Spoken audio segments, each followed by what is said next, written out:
मेरे प्रिय भाइयों बहनों व मित्रों, कैसे हैं आप। आशा ही नहीं विश्वास भी है कि सभी अच्छे होंगे व प्रसन्न होंगे। भाइयों और बहनों, आज मैं जो एक कथा लेकर आया हूँ वह केदार धाम से संबंधित है। अब केदार धाम से संबंधित है तो निश्चित ही हमारे शिव जी से, हमारे शिव बाबा से संबंधित होगी। तो हाँ मित्रों, हमारे शिव जी से ही संबंधित है। और यह कथा एक छोटी सी कथा है जो कि शिव जी और उनके एक भक्त को लेकर है। तो यह मैं जो है आपको बताने जा रहा हूँ। और केदार धाम को क्यों कहते हैं जागृत महादेव, इससे हमें यह भी पता चलेगा कि हम केदार धाम को जागृत महादेव माने महादेव बिल्कुल वहाँ रहते हैं, वहाँ हम सभी की प्रार्थना सुनते हैं। महादेव तो खैर सभी जगह सुनते हैं, लेकिन उस धाम के बारे में मैं आपको एक छोटी सी कथा बताने जा रहा हूँ। एक एक बार एक शिव भक्त अपने गांव से केदार धाम की यात्रा पर निकला। पहले यात्रा की सुविधाएं तो थी नहीं, आने आने के लिए यातायात के लिए कोई सुविधा नहीं थी। वह पैदल ही निकल पड़ा। रास्ते में जो भी मिलता केदार धाम का उन मार्ग पूछ लेता कि केदार धाम कहाँ से है। तो मन में भगवान शिव का ध्यान करता रहता।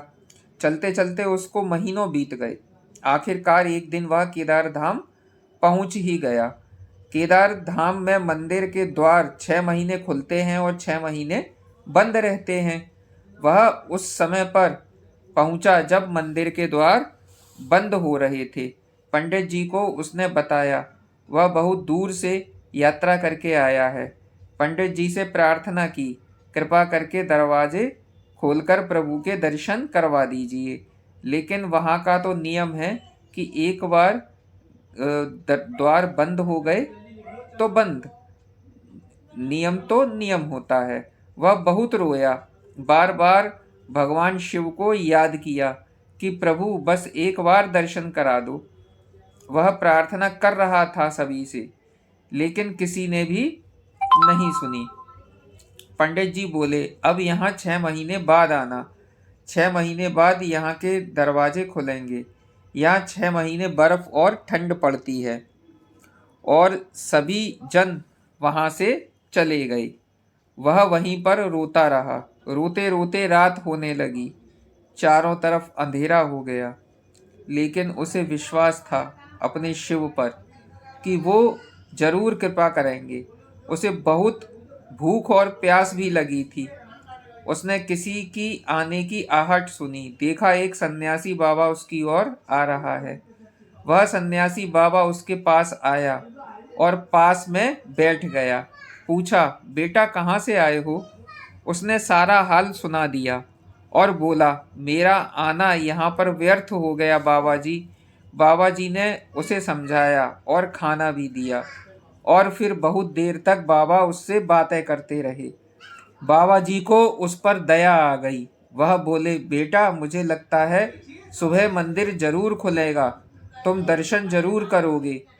बातों बातों में इस भक्त को ना जाने कब नींद आ गई। सूर्य के मध्यम प्रकाश के साथ भक्त की आंख खुली।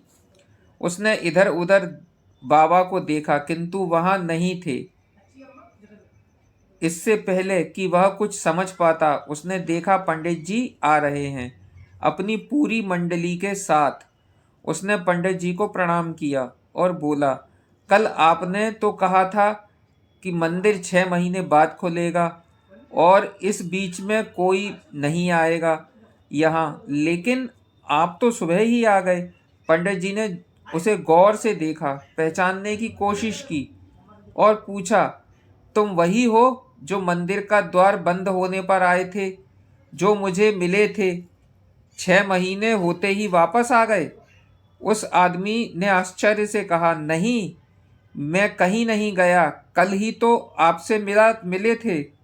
कल ही तो हम आपसे मिले थे। रात में मैं यहीं सो गया, मैं कहीं नहीं गया। पंडित जी के आश्चर्य का ठिकाना नहीं था। उन्होंने कहा, लेकिन मैं तो 6 महीने पहले मंदिर बंद करके गया था और आज 6 महीने बाद आया हूँ।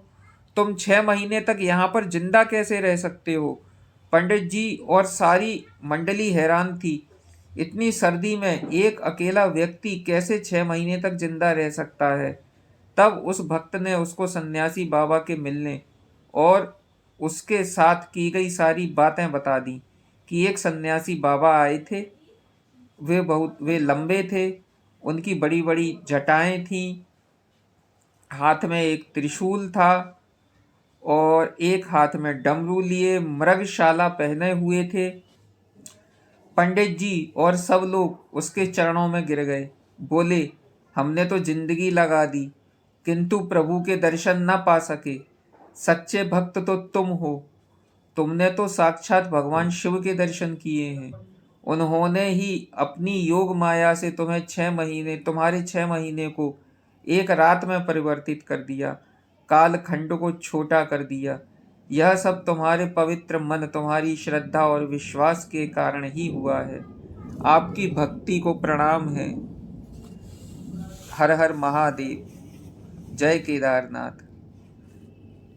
तो भाइयों और बहनों, इस प्रकार भगवान शिव ने अपने उस भक्त को अपने दर्शन कराए। 6 महीने के कालखंड को उन्होंने एक रात में परिवर्तित कर दिया। तो मित्रों, प्रभु कुछ भी कर सकते हैं, उनके लिए सब कुछ संभव है। वहाँ असंभव नाम का कोई शब्द नहीं है। तो मेरे भाइयों और बहनों, आपको कैसी लगी मेरी यह एक छोटी सी कथा? यदि आपको अच्छी लगी हो तो प्लीज़ मेरे चैनल को सब्सक्राइब ज़रूर करिएगा और अपने मित्रों को भी शेयर करिएगा।